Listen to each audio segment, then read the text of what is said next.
AEW Fight Forever is roughly a month old now, so there's been time for fans of the franchise to digest what is going on in the game. Even though it won't be for everyone, I've quite enjoyed this arcade-leaning wrestling title for what it is, and I hope the foundation can be built upon for future iterations. But if you followed my channel for any length of time, you know I'm all about the crazy arcade style of wrestling. Good to see you. Alright, here we go. Go. You? Most of my attention in Fight Forever has been tied into the Road to the Elite game mode. If you aren't in the know, the Road to the Elite mode echoes the AKI story-based gameplay that features different branching story paths. It's set up to be a shorter experience, but one that you replay in different ways in order to discover how you can direct the story into other directions. I gave it a couple of goes and managed an undefeated year in my second attempt after learning the ins and outs the first time around. However, this got me thinking, how different is this game mode if the player loses every single time? It turns out the answer is not very much. This is obviously a little disappointing, but if you are so inclined, join me on the journey of All Elite Wrestling's newest hire, Jack Jobber, as we take him down the Fall to the Inferior World Tour. Since we aren't going to win any of these matches, I'm not even going to bother doing any of the side activities. I'm not going to use points to raise Jack's stats, and I'm going to do the bare minimum to keep him healthy and able to wrestle his scheduled matches. However, for the entertainment of it and for my own curiosity, I used this chance to crank the difficulty up to the elite level so I could get a taste of what the AI dishes out on this hardest setting. We are a male competitor, so our prologue throws us into the casino battle royale held at Double or Nothing. The game pays you lip service in having you draw a card to determine your order in the battle royale, but spoiler, you'll always draw a 2 in Road to the Elite, putting your created character in the match right away with absolutely no stat buffs or passive abilities.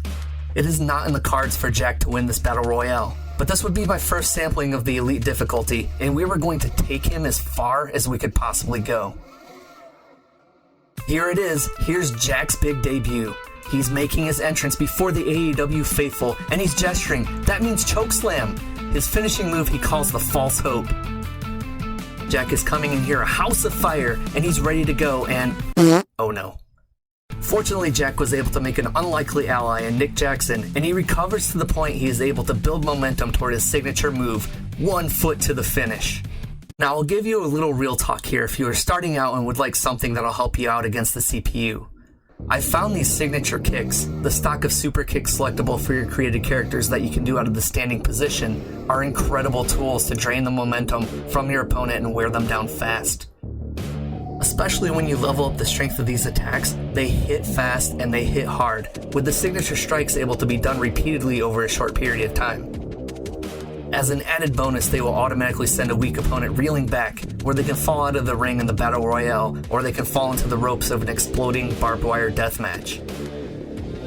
Also, since these attacks are rapid fire, you can click the left stick to change your focus and quickly unload a strike onto another target in the multi-wrestler matches. Even on the Elite difficulty, I got tons of mileage out of this signature move, so you can keep that in mind if you need a moveset boost. I haven't had time to toy with the online or multiplayer modes, so please feel free to let me know if these still hold up against human opponents. And now back to the Casino Battle Royale. Christian Cage takes a second kick and Jack Jobber has officially made the first elimination of this Battle Royale. Things are looking great for this rookie. The dastardly Jack Jobber turns on Nick Jackson, and after a little work, Nick Jackson joins Christian Cage and hitting the locker room. Jack is running absolutely wild, and the bodies are really starting to fly around the ring. However, karma does catch up with him as Malachi Black turns the table and hits a Malachi Black turns the tables and hits the end on Jack Jobber. In a rare ring error, Malachi fails to attempt to dump Jack out of the ring, and that lets Jack slowly recover and get back into this match. With momentum once again in his favor, Jack returns the favor to Malachi with a swift kick to the head.